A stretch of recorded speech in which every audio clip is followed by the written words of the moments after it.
You hear that? Huh? Right. We are now officially recording. All right. Praise the Lord. So we are interviewing Shaun Willcock, author, minister, based in South Africa, but originally from Rhodesia. And you grew up in Rhodesia, if I remember your bio correctly, and then you moved to South Africa. Tell us a little bit about your ministry. You've written a whole series of books, and you have some great books on the role of Rome and the Jesuits and the Counter-Reformation. In fact, I've just reviewed one of your books, which is on the Jesuits, the Secret Army of the Papacy, which I thought was a great book because it's not terribly long. I think it's less than 100 pages, if I remember. But it, in a very concise manner, gives people a quick overview of who the order is and what they're about. But before we get into that, I want to hear a little bit about your background in Rhodesia, how you went from Rhodesia to South Africa. What happened? Right. Well, firstly, thanks for the opportunity of being here for this interview. I was born in Rhodesia. My parents were both South Africans, fourth generation South Africans. So my dad got a job there. We moved up there, or he moved up there, met my mom, and I was born there. We came back to South Africa, and then we went back again to Rhodesia a few years later, and then again back to South Africa a few years after that, as the terrorist Bush war escalated in Rhodesia. Many Rhodesians were leaving, and South Africa, being right next door, was the natural choice for most of them. So we came down here, and that's where I've been ever since. So you left Rhodesia during the time of the Bush War. Now, Rhodesia had the Bush War, and then South Africa had the border war. Is that correct? Yes, essentially the same things, just different names. But both of them could be called Bush Wars because they were fought in the African bush, and both of them could be called border wars because the terrorist incursions were occurring from the neighboring African states around Rhodesia and South Africa. And what were these terrorists? Now you're describing them as terrorists. Were they communist? Yes. Infiltrators trying to take over the once great country of Rhodesia? They were fully supported by the Soviet Union of those days, by Cuba. In fact, South African troops fought thousands, tens of thousands of Cuban troops in Angola, and they came from other parts of the Eastern European countries, but that's where they had been trained. It's not where they originated from. Most of them were born here, but then went for training in communist Eastern Europe and in the Soviet Union, and came back and fought against Rhodesia and later South Africa from outside the countries and from inside. So on the inside, they would be carrying out terrorist bombings of civilians, shooting down airplanes, things like that. From the outside, it would be just trying to take over the country from the outside. Wow. And they wanted, at the time, Rhodesia was, I've seen at least a few quotes that say it was the most successful country in Africa at the time. Yes. Well, it's often been called the breadbasket of Southern and Central Africa at the time. And considering its size, it's very small. And the population was tiny, really. But it fed the neighboring countries. Zambia, Mozambique, and Botswana received food from it. So it was producing an enormous amount of food for a country at war and facing international sanctions, where petrol was not allowed in and all sorts of other things. So there were sanctions on a lot of goods and services that were not received. And towards the end of the war, they were pretty much building their own equipment, just generally doing the best they could. So for 15 years, they held off the communist incursion into Rhodesia until they were betrayed by the West. Wow. Now I remember there's a quote from Ian Smith, who was the last prime minister of Rhodesia.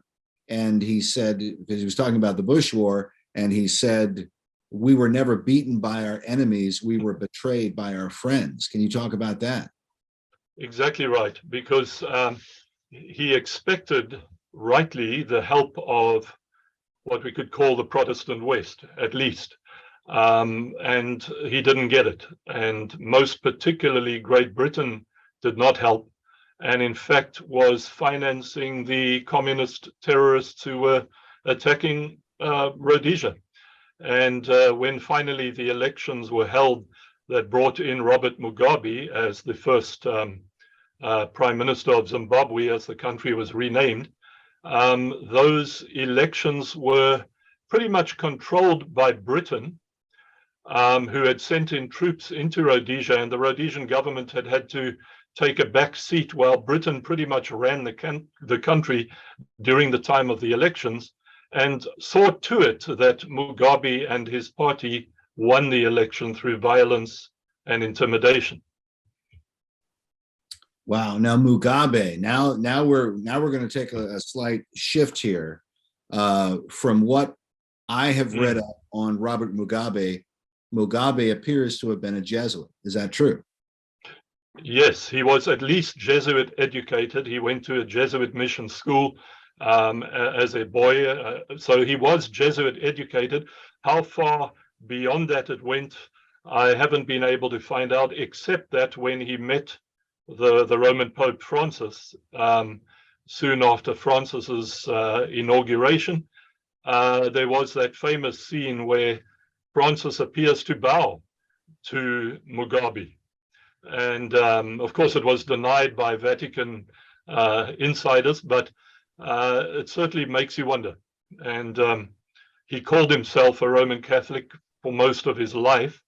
That didn't put him above murdering Roman Catholic nuns or seeing to it that his troops did. But as we know, that's what Jesuits will do if it advances what they want to achieve. Now, didn't Mugabe have a Jesuit advisor throughout his career?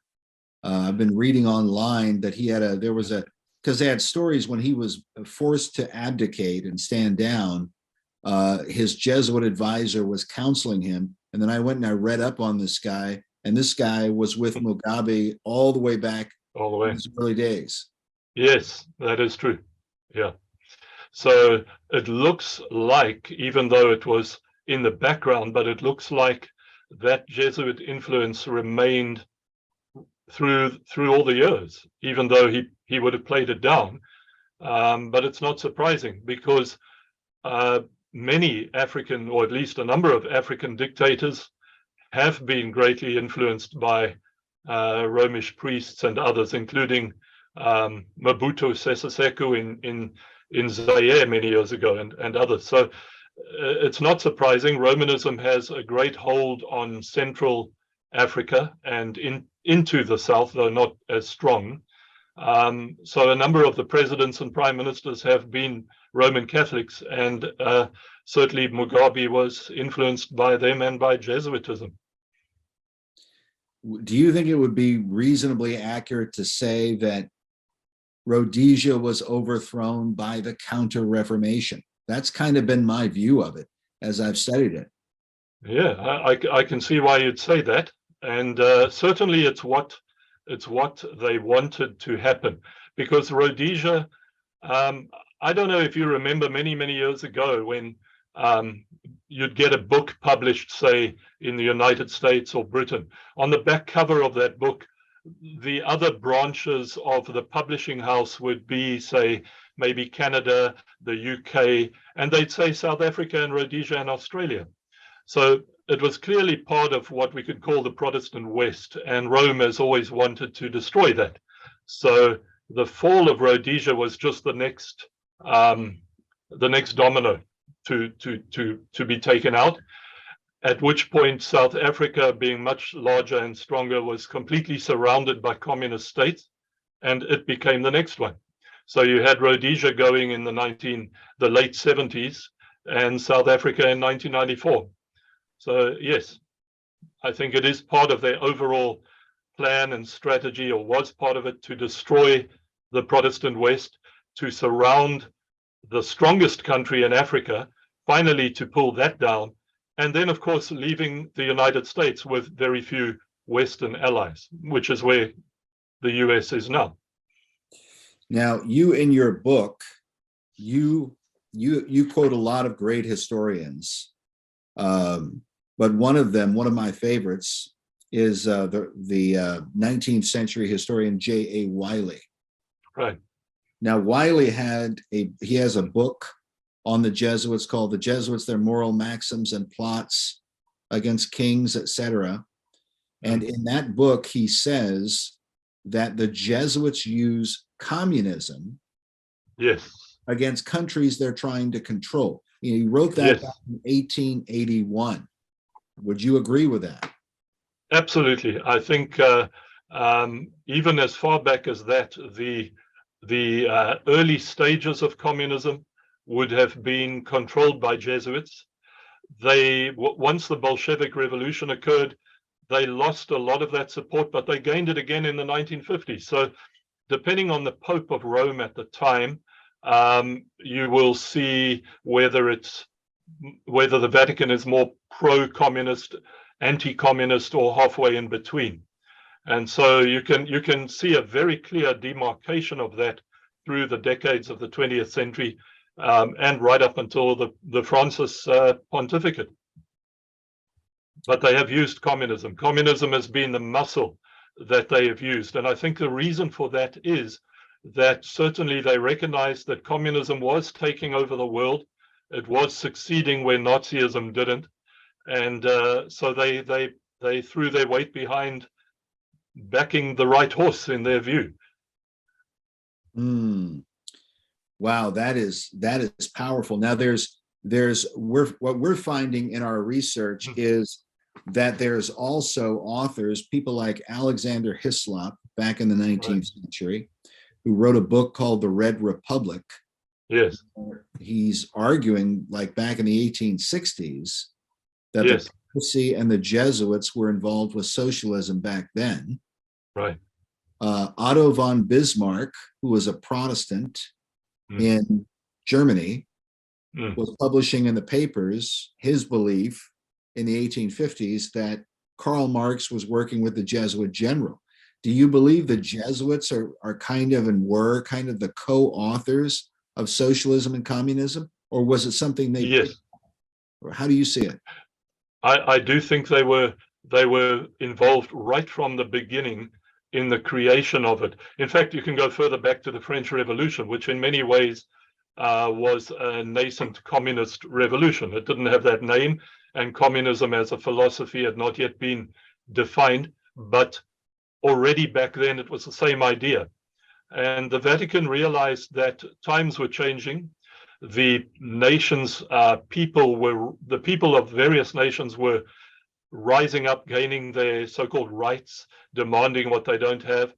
It wasn't the same as when it was the divine right of kings and everyone was expected to keep their place. That was changing. And so if they wanted to be on the winning side, then they had to start supporting communism and directing it. So I think they were there at the very beginning, and they continued to direct it as the years went by. With ups and downs, they had their moments when they obviously were not as welcome to the communists as at other times, but generally moving forward with those plans. And that's not surprising, because in any group of people who want to be dictators, their own beliefs and their own egos will get in the way. And so at times they would want to push Rome to the side or ignore it. But overall, they've worked hand in hand, and especially since the late 1950s, early 60s with the Second Vatican Council and so on. Wow. Wow. All right. So we talked about Rhodesia briefly, right, and what happened in Rhodesia. In South Africa, it seems to have been a very similar program. I Yes. sent you, before our interview, I sent you a link to an article on Nelson Mandela, Yeah. how it's being reported anyway that Mandela met with a Jesuit priest who gave him communion while he was in prison. What do you think about that story? I think the story is probably true. Mandela outwardly claimed to be a Methodist. He did that for obvious reasons, that South Africa is a very religious country. Even to today, 75% of the entire population, black, white, anyone else, identify as Christian, even though they would not be true Christians. But in a country that religious, the only way that a communist leader could successfully take over would be to play to the religious people of this country. So he claimed to be a Methodist, but he was open to various religions and spoke to them all, and had good relations with Muslims, with Hindus, with various groups of the South African Council of Churches, which is the same as your Council of Churches over there. And so, yes, a Jesuit priest, that would be entirely likely. He certainly openly worked with a number of Roman Catholic high-ranking priests, Dennis Hurley being one of them, cardinal in the city of Durban, and other ones. And there were Jesuit priests South African Jesuits, who were involved in promoting liberation theology in South Africa. So Mandela would have rubbed shoulders with a lot of priests in general, and no doubt Jesuits in particular. Wow. Wow. Well, I remember, I think I sent to you in one of the emails that I sent you before we had this meeting we're having right now, about how back in the 90s, I remember in the 80s and 90s, when I was getting out of high school, going to college, thinking that Nelson Mandela was this great hero, this great civil rights hero, because that's how he was always portrayed in American media. Yes. And the whites in South Africa were always portrayed as just these horrible racists. I mean, just right. Terrible, And it was years later. I remember the first time when I was researching many years ago stuff on globalism, and found a quote from Mandela on the New World Order, where Nelson Mandela supported the New World Order. And I was shocked when I first read the quote. So I thought, oh no, not Mandela. And then, of course, the more research I began to do, I realized, okay, Nelson Mandela was a communist. He was a deceiver. He actually, from what I've read, he lied about his membership in the Communist Party. He concealed it, but he was in fact a member of the Communist Party. Yes, he was. Yeah. And that came out later on. Yeah. But how can you talk a little bit about the propaganda? Because what I came to realize is that we in the West have been subjected to tremendous propaganda and just flat out lies, discovering that the whites in South Africa and Rhodesia are actually Christian people, God-fearing Christian people by their profession. I mean, obviously I don't know all of them, but by their profession, church-going people who are consider themselves a Christian country. Would you say that's accurate? Yes, it would be. That is what they considered themselves to be. And at one time, South Africa was known as the most moral country of the Western orbit, let's say. That it was very, very, the people of this country they had a moral basis in the Bible, even though I believe the majority of them would not have been truly regenerated and converted, but they had that basis, and that guided the thinking even of the leaders and others. Not always correctly, but it was what tried to guide them. There are two main, let's say, white tribes in South Africa, and that's the Afrikaners and the English, and both of them came from that background. The Afrikaners coming from Holland, and the English from England, of course. and they've been here for 300 and more years, and often viewed themselves as sent by God to civilize Africa.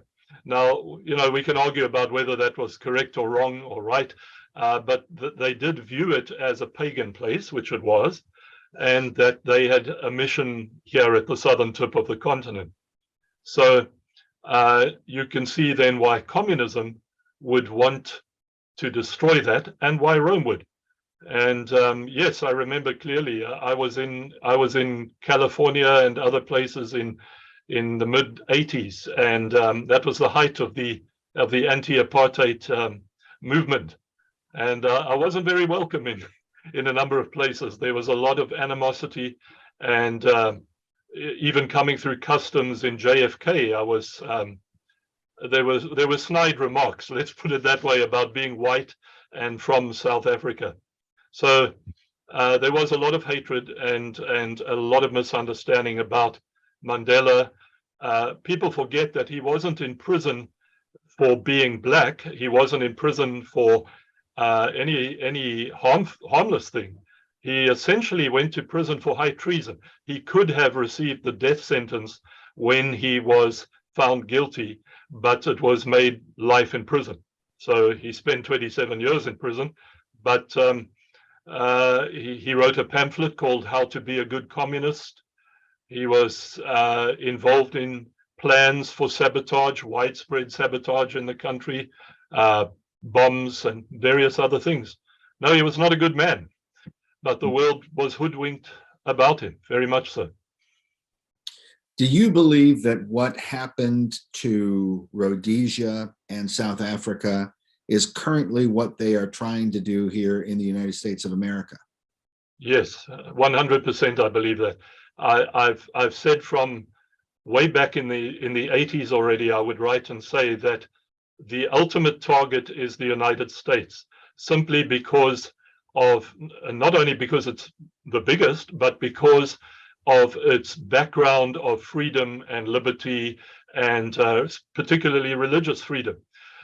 We had that too, but not to the extent that you do. Britain had that, also not to the extent, but even so, a great amount of freedom in the Protestant countries. So the idea was to weaken the US by picking off its allies around the Western world. And they did that by different means, and the means they could use in Southern Africa was a violent communist revolution. That was the easiest way.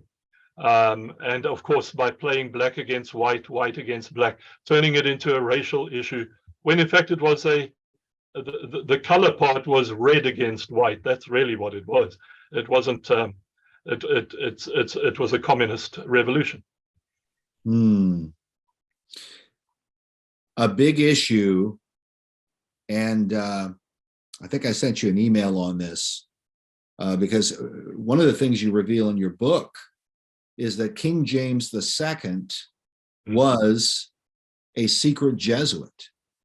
That's one of the, I had never seen that before until I read your book. And of course you provide documentation for that I think it was von Hohenbroek. Was it the 19th century Jesuit? Either that or the book Jesuit Plots from Elizabethan to Modern Times. It may be that one. Okay. But that James II, who was ousted when the Glorious Revolution happens in 1688, that he was a secret Jesuit. And it was James who had disarmed the Protestants in England. Yes. You remember this? What do you think about? It's been a while since I read it, but yeah. What do you think about the Jesuit role? Because here we've got the Jesuits have their America magazine in the United States. I know it well, yes. Yeah. And they have an article from 2013. The headline is "Repeal the Second Amendment." They want to disarm the American people. How has that manifest itself, like in Rhodesia and South Africa? Did you guys lose the right to bear arms? Do you still have it? How does it work over there? Well, I can't speak for Rhodesia on that one, but in South Africa, it's a strange thing. We we have not been disarmed. We are permitted still to have firearms, but they have heavily restricted it. So you are allowed one firearm for defense. If you are a hunter, you may have one firearm for hunting. If you are a sportsman, you'll have one, I think it's one firearm or two for shooting in sporting competitions. And if you use the wrong one, let's say for self-defense, you could be in big trouble. They do want to completely ban private firearm ownership. The only reason I think they haven't done it is because there would be an uproar, and it wouldn't just come from white South Africans. It would come from many law-abiding black South Africans who own firearms legally and who would not very quickly give them up. So I think they are treading on eggshells on that issue. But it hasn't been banned. It's just been heavily restricted. We have to apply for a firearm license every 5 years, all sorts of things like that. So it's not like it was back in the 70s and 80s, but it's not an outright ban as yet. But do you think that this is still part of the Jesuit program? Do you think that, because what I find is there was the Irish Rebellion of 1641. They disarmed the Protestants, the English Protestants there, and then they were massacred in Northern Ireland. And then you find James II trying to disarm, or he did disarm Protestants. Yeah. And that led to the English Bill of Rights, 1689, right to bear arms. But then the disarming of countries, especially Christian countries, across Western Europe, Australia, New Zealand, taking away gun rights, that's like a global movement. Would you agree? It is, absolutely. I was speaking to a man in Australia just the other day about that, and it's actually worse in Australia than it is here. And I think that the reason for that may be that in a country like ours, where we've had a revolution, where the citizenry was heavily armed for a long time, it's very hard to take that away. Whereas in a country like Australia, where there hasn't been a revolution, those gun laws have been in place for a long time already. So it's quite ironical that in some ways, here in the tip of Africa, we have certain, and I use this carefully, but we have certain freedoms, or let's say rights, if you like, that have already been lost in countries that never had a revolution, in Western countries. But for how long that'll stay like that, I don't know. Wow. Now, I've seen some, because they're talking about it, how in South Africa, because there's all of the attacks against the white farmers. And we've seen documentaries on this. There's all kinds of news stories on it.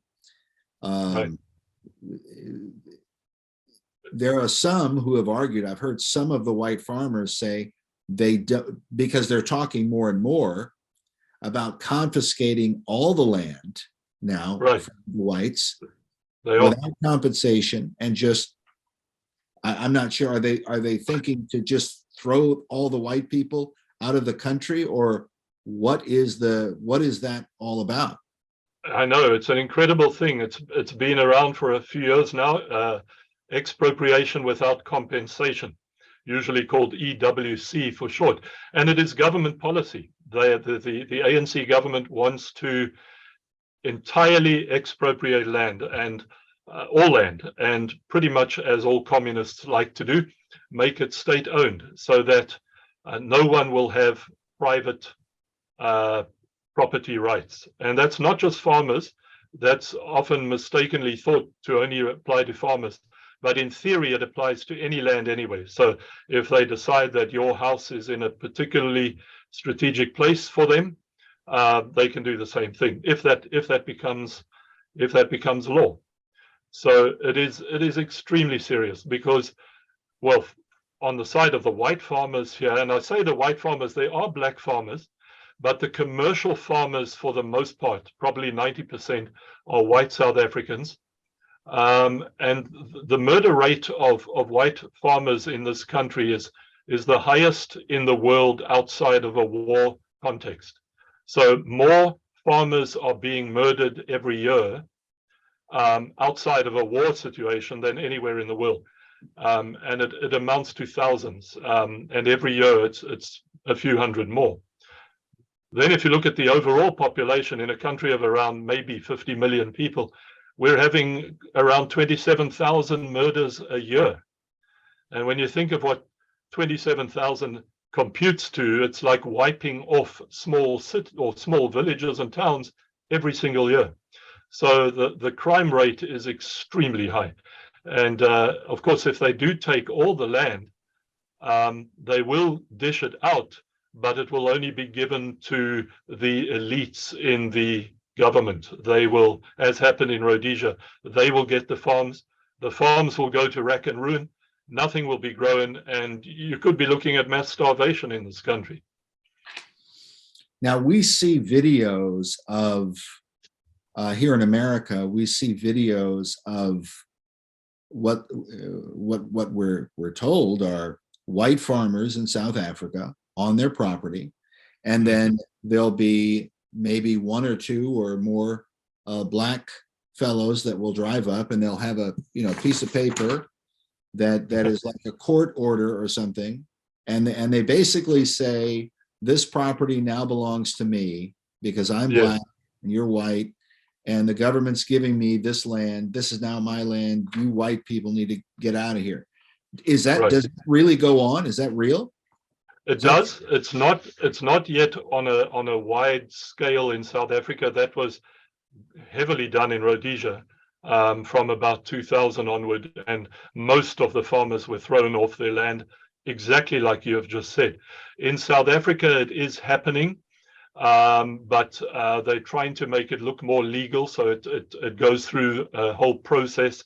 It takes time, but essentially, if a people can prove that they ancestrally lived there maybe 100 years ago or more, then they have a case for taking the land from the white farmer. The problem, of course, with that is how far back do you go? The black people in this country were not the original inhabitants. They were what we called Bushmen, or the Sand people before them, and who knows before that. So really, it would be the same thing as saying in the United Kingdom, you all have to leave because 1,000 years ago this belonged to someone else.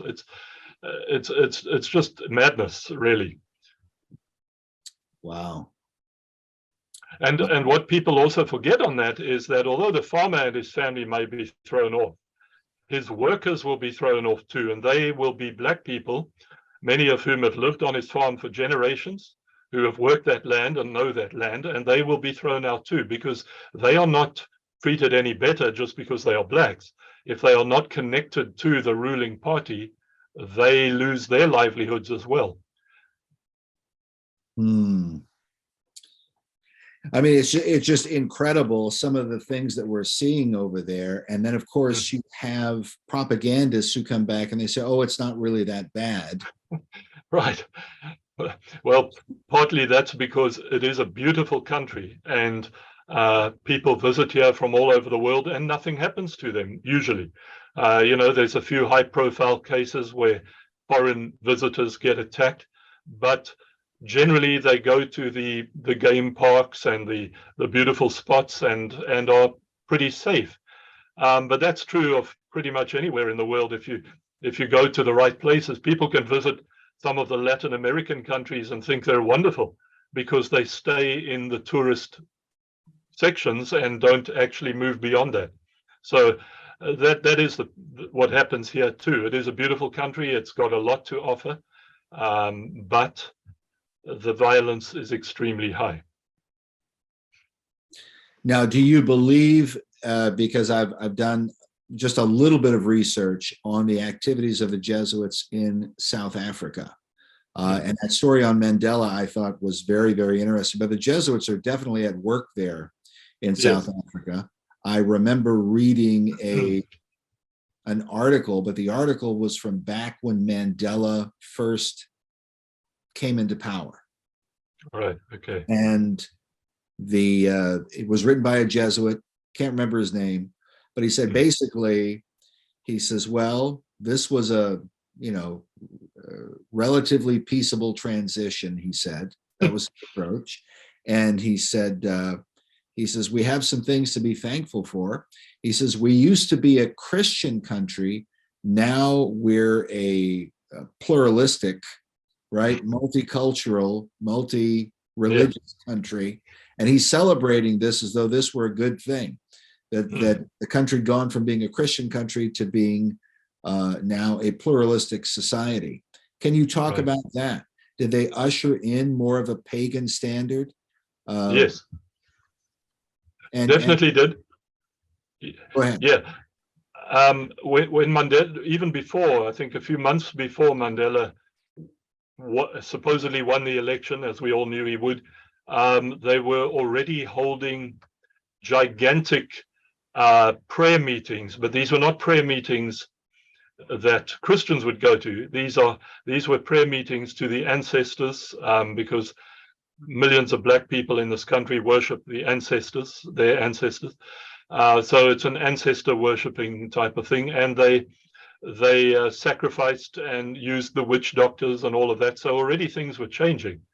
And then after they came in, it became officially a secular state, but where there is a lot of influence, particularly from Muslim influence, but also Roman Catholic and SA Council of Churches influence. So liberation theology essentially replaced the old Dutch Reformed denomination, which could have been called the State Church of South Africa before 1994. Wow. Wow. So right now, we've heard for several years, especially over this land, expropriation issue, that South Africa is on the brink of a civil war. Do you think the Jesuits, the globalists, the communists, because I kind of, see them as all being together. Right. Do you think they ultimately want to try and just literally throw all white people out of South Africa? Do you think that's their aim? No, I don't think so. There are some members of the ruling party that talk that way, but I think they also know that it would be kind of like killing the goose that laid the golden egg, because the tax base is primarily white people that pay the taxes. So you're looking at a population of maybe 4 million white people that are paying most of the income tax to cover 50 million people, and to pay for the lavish lifestyles of the government leaders. So I don't think they want them to leave so much as become very much second or third class citizens in the land of their birth. They are expected to know their place, to not raise their voice too much, and to constantly be apologizing for apartheid, for being white. Similar to critical race theory in the United States and all of these things. So it's this idea that you people are going to be perpetual racists. There's nothing we can do about it. You will just know your place, and we will run the country. But your money, that's very welcome. So I think that's more of what they hope would happen. I'm sure they'd be very happy if a lot of whites left, but they also know that most of them can't go. There's no other home they can go to. They're not welcome in most of the world. So unless you are very highly educated or very rich, it's difficult to leave. Wow. All right. Well, can I ask you some more specific questions about the Jesuit order? Yes. Are you ready? Right. Because I see a lot of Jesuit activity. In fact, I had done several documentaries where I talk about the order, And then I made my film, The True Christian History of America, which, by the way, you had mentioned wanting to see it. I'm going to send you a copy. Oh, great. You send me your mailing address. I'll send you a copy as a gift. And will do. Thank you. But I don't talk at all about the Jesuits in that film. I specifically stayed away from it, right? Because I'd covered it so many times before. So, but then all of this stuff happens with COVID-19, and I'm watching the world get turned upside down. And now the Trump administration, that had been going very strong, says that, well, we've got a few weeks to flatten the curve, what they said. But then President Trump says it's going to be great. Where it was in March of 2020, and he says, well, by April, by Easter, we'll get back to normal. Words to that effect. He says, won't that be great? We'll do it on Easter Sunday. We'll have nice full churches again. And this kind of thing. Then 1 minute later, some little guy with glasses walks over, Dr. Fauci, and he says, no, we're not going to be able to get back to normal by Easter. That's not realistic. This is going to go through the summer, into the fall, and probably into next year and whatever. I'm thinking, when is Trump going to fire this guy? Who is this? Right. Then you research Dr. Fauci, you find out he's a Jesuit. Oh, yeah. And very, very educated by the Jesuits, and very close to the order right up to this very day. And then Dr. Burks, his sidekick, the lady with the scarf, she also a Jesuit. Bill and Melinda Gates have a Jesuit in their family. They give millions of dollars to the Jesuit order. And then Redfield, who was with the Center for Disease Control, he's a Jesuit. All of these people and others, and Joe Biden goes to a Jesuit in Washington, D.C. Nancy Pelosi put the first Jesuit priest in as a chaplain of the House of Representatives. And I'm watching all of this and I'm going, wait a minute. Wait a minute. Is this some kind of a modern day gunpowder plot using COVID-19 as a weapon of subversion? What do you think about all of that? Have you followed it from that perspective? Yes, I think absolutely that's correct. I wrote a book on the whole COVID issue called the Year They Shut Down the World, which was written exactly about the Jesuit influence, let's say, in the whole COVID pandemic that went on. So I absolutely agree that they are involved in it, along with other One World groups, but usually connected to them in some way, and that this did wonders for them. It really did. It changed the world, and that's what they wanted it to do. It was a giant leap forward for their plans. Do you think that this vaccine that they are giving out, that they've injected millions of people with a vaccine, the COVID vaccine, with all these boosters and everything else, and they just want to do more and more? Now there's all these reports of people with blood clots, myocarditis, people just suddenly dropping over and dying. It's happening almost every day. Do you believe these reports, or what do you think about the reports from doctors and so on, that this vaccine is poison? Yeah, that part of it is always a difficult one, because I think no matter what we say on that, there will be two sides to it, far more divided down the middle than they were over the COVID issue itself. I've seen a lot of those reports. I've seen other ones from saying the very opposite. So it's an issue. I won't say I haven't researched it. I've tried to over the last 3 years, but I think even if the vaccine issue died down tomorrow, the real value of what happened with COVID would still be in place. I don't think it stands or falls on the vaccine matter. I think what happened with COVID, and then after that, they got what they wanted. Not fully, but they succeeded in an experiment worldwide that has had massive implications for the world. It has changed the world. It has advanced the New World Order. It's advanced the Jesuit plans. That's aside from whatever happens with the vaccines and whether they continue them or stop them. I think the real focus should be on the COVID issue itself, which I think is even if it's dying down in some places, and who knows if it won't spring up again thanks to what's going on in China right now. It did wonders for them. It isn't over yet. I think it's carrying on. And do you think, because there's all this talk about a depopulation program, a lot of people talk about that. Do you think the Jesuits somehow or other support depopulating the world? I think they do. I think they do, but you know, you hear a lot of figures tossed around. One that you hear quite often from different places is that the one worlders want the population of the world to come down to about 500 million people. Well, that's a tall order.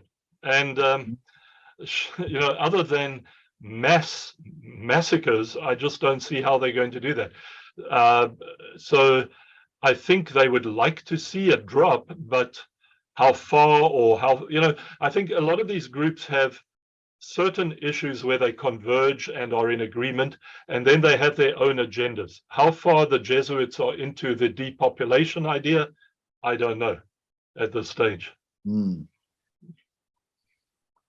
Yeah. All right.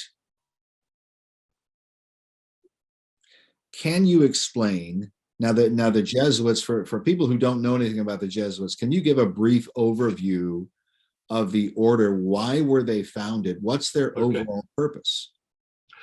All right. Well, they began in the years after the Protestant Reformation had begun. So they were officially founded in 1540 by a Spanish nobleman named Ignatius Loyola.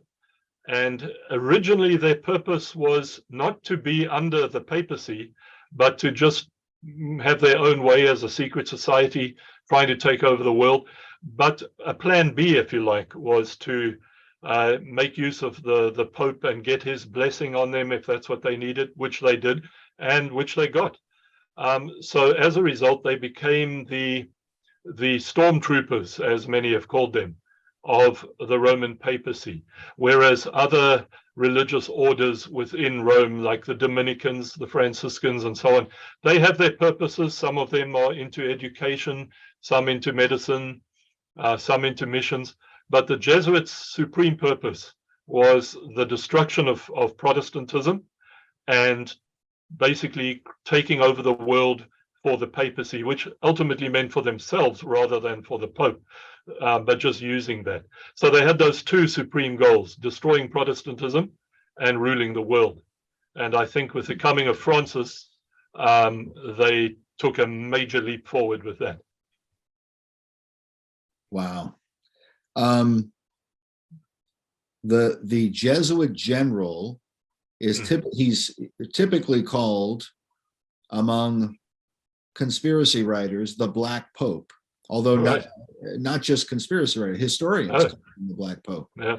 Can you explain the title? Yes. Well, the first thing probably to say is that he is not a black man, as maybe that's in some people's minds. But the Black Pope, as Satanists use the word, the Black Mass, black, the dark arts, or whatever it might be. So he is the shadow Pope. He is the Pope behind the Pope. He is the real power behind the throne. And pretty much since they came into being, very few popes, if any, have ever been elected without the blessing, at least, of the Jesuit order. Although Francis is the first openly Jesuit pope, that's not to say there haven't been Jesuit popes before. They would have just been secret ones. But even if they weren't Jesuits, they had the blessing of the Jesuits and would not have come to that position if they didn't. And if the white pope tried too hard to go his own way, he would often be bumped off, as the Vatican historian Avram Manhattan used to say, an accelerated demise. Mm. So assassination, I mean, if it, who was it? Malachi Martin, who was a former Jesuit, did he not allege that Pope John Paul I was poisoned? He did, as have others, and I think that the evidence for that is pretty overwhelming. They keep trying to deny it, but John Paul I, I think we can say with certainty, was murdered. And people who have researched that in great detail and have written books about it have conclusively proved that, notwithstanding all the denials from the Vatican itself. Why do you think they wanted to kill whoever it was that was behind it, whether it was the Jesuits or obviously powers in the Vatican? Right. Why I think the reason was that he was a neutral pope. He didn't want to be the pope. He was kind of pushed into it, kicking and screaming a little bit. And he was neutral in 1978 when he was pope for 33 days. Of course, the world was very polarized between East and West, between the US and the Soviet Union. The pope prior to him, Paul VI, was a pro-communist pope. And by that, I mean a pro-Moscow communist pope, which was not suitable to the CIA and other groups in the US. In comes John Paul I. He doesn't really fit either side, so he was removed. John Paul II comes in, who was pro-Washington, but at the same time a communist pope, but favoring a Vatican version of communism and not a Moscow version. So it gets kind of complicated, but basically, if a pope is not towing the line of one of the superpowers, he might be removed.